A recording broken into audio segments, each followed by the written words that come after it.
All right, y'all, it's a long-awaited video of build review of my 520 to show how I clear and how I run the 35s.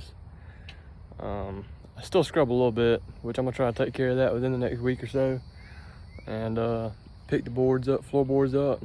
But a little dirty right now. We just went riding yesterday, so excuse the dirtiness and the hanging skid plates. And I broke the front diff again, so we'll be doing a video on how to fix that. But we'll get into it. So I'm running 35, 9, 20 Outlaw 3s, and then 20-inch HD STI alloys, Polaris low pattern, with I think 1.25 inch Honda to Polaris adapters. Changed the headlights up, went with silver powder coated from Recluse Off-Road, which is now known as Khaos Off-Road. But this one's got some problems, so I'll probably have to call about that, but it's got some moisture in it. Still got the same radiator from Khaos Off-Road, same snorkel. Changed the grips up, put ODI lock grips on it. Still got my mud strap that I got off of Amazon. Running the Kfl wiring harness for the winch off of their 3500 blackout series.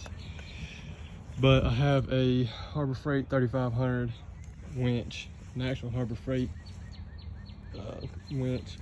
Does great, hadn't had any problems with it in the water. I got to clean out the free spool, but this is the first ride I've been on where it hadn't worked, and it's been on a bunch of rides. Running the wild boar floorboards, they're junk if you want to know the truth. They don't fit good. You have to buy your own hardware. You have to buy a bunch of washers to space out in between the floorboards and the plastics. I think they're too expensive for how they fit, and they don't clear 35s that well. As you can tell from my tires, they scrub. Like if I go off in a hole or something and the suspension tucks up, it scrubs the tires and eats away at the tires right here pretty bad. And these tires have only been on 3 rides now, I think, so it's pretty unexcusable. But I'm gonna unbolt the floorboards down here, or I'm not gonna unbolt them, but I'm gonna loosen them up. That way they have some play. But just loosen up these 2 bolts right there, and then I'm gonna pick up on the floorboards with a jack. And you can see I get them up a little bit. I'm gonna put a bunch of washers in between here, and then get a smaller bolt than what this thread is, and bolt the floorboard down like that, and see if I can't get a little bit more clearance, because I really don't want to bend the floorboards up. But I'm gonna do it like that. Got a 69% gear reduction, just the primary. I don't have a secondary. Pulls them fine. I hadn't found anything that stops them. I found some mud that slows them down a little bit, but I ain't found something that stops them yet. A Power Base 800 does good. I haven't had too many issues with it. It loses signal with Bluetooth when it goes underwater, but that's just about any of them.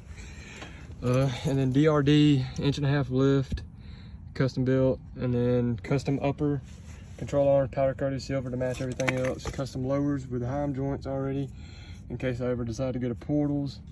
Got heims on this side. What else? Oh yeah, of course the back seat, got it off of Amazon. Get the grips from my local dealer, Capital Cycle. Got the tires and wheels from Capital Cycle. Got the winch from Harbor Freight. The headlights, the radiator from Khaos Off-Road. The Night Sure 4 actuator, which gets rid of the electronic actuator. So if your relays ever get wet, you don't have to worry about your four-wheel drive not working, or doing the little key trick where you turn it off, put it in four-wheel drive, turn it back on, and all that mess. I talked about the quad box. And then my relays are just in a regular dry box. As you can see, they're bone dry. Yeah, bone dry. The outside of the box is dirty. But I did that a little different than the way I did my last one. I just cut a bunch of slits in it. I'm about to be doing another one, so I'll make a video on that, how to do the dry box the proper way to keep water from getting in it 100%. So I'll upload a video of that, and I will be snorkeling a Pioneer 700 here soon, so we'll do a video on that. But that's about the build extent. I mean, I got a 69% primary gear reduction, snorkeled. It's got 20 20-inch HD STI wheels, 35x9x20 Outlaw 3s, the wild bore floorboards, the custom DRD 1.5" lift, along with the custom DRD upper and lower control arms that are 1.5" or no 2-inch rake and arched, and the ODI grips, the Nitro 4 actuator, the Kfl Winch Harness I found works best with the winch.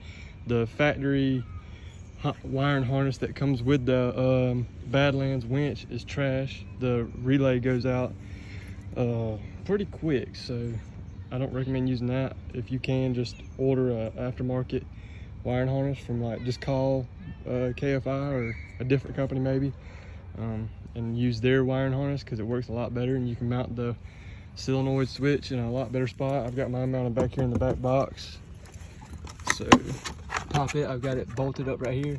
This is the KFI, and it works really good. But I've got another four-wheeler that has the Badlands wiring harness and everything, and the wires just aren't long enough to mount it back here. You have to mount it up here under the heat shield that's on top of the motor. That little clear heat shield up here, you have to mount it to that in order for the wires to reach from the winch to the solenoid. So don't really like the Badlands. If you're not riding in water or mud, you can use it, but if you put it in water, the solenoid goes out pretty quick, so don't recommend that. And what else? Oh, yep, I broke a Cobra axle this weekend and broke the internal spider gear in my front diff, which is common, but I had to fix that and something to make it stronger.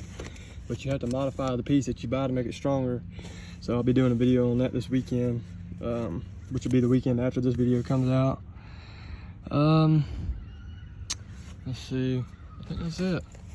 Dry box for just my miscellaneous stuff, like my phone. What else? I think that's gonna be the extent of it. You can't forget to mention Corey with his rear diff brace. You see it bolted up right here on this frame, where your control arm mounts up, your upper control arm mounts up on both sides, and bolted here, and then bolted to the diff here and over there.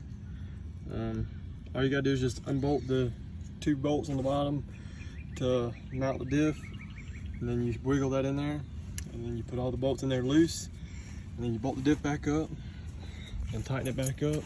And same for the front, unbolt the diff and slide the mount up in there. You see one here, and it bolts into the top of the diff here, and then bolts on the other side over there on the front upper control arm back side of it.